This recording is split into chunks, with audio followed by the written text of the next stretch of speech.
ગુજરાતમાં ગુનાખોરી ચિંતાજનક રીતે વધી રહી છે ત્યારે આજે ગુજરાત એટીએસની તપાસમાં અમદાવાદ એરપોર્ટ પરથી શ્રીલંકાના વતની અને ઇસ્લામિક સ્ટેટના 4 આતંકવાદીઓને પકડવામાં આવ્યા છે ને ગુજરાતમાં વધી રહેલી આતંકવાદી ગતિવિધિઓને કારણે નાગરિકોમાં ફફડાટ વ્યાપી ગયો છે।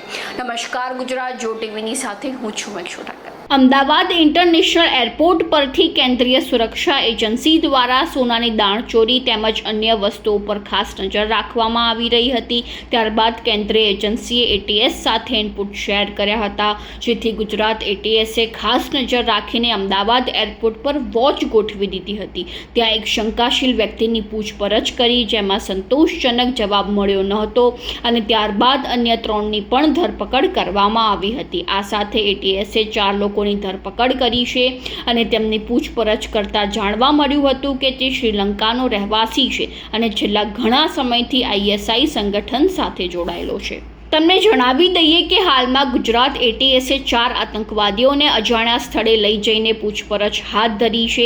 તેઓ અમદાવાદ ગુજરાત શા માટે આવ્યા અને આતંકીઓનો ગુજરાતમાં કયા આતંક ફેલાવવાનો ઈરાદો હતો, આતંકીઓનો ગુજરાતમાં સાથીદાર કોણ છે અને તે ગુજરાતમાં કોને મળવા આવ્યા હતા ને ગુજરાતમાં કે દેશમાં કયા સ્લીપર સેલ એક્ટિવ છે, ગુજરાતમાં કે દેશમાં કોઈ મોટી આતંકી ઘટનાનું કાવતરું ઘડાયું છે કે કેમ અને શું મૂવમેન્ટ છે વગેરે અન્ય માહિતી મેળવવા સહિતની તપાસ હાથ ધરવામાં આવશે। તો આવી નવી માહિતીને જાણવા માટે ફોલો કરો જો ટીવી મેક્ષુ ઠાકર।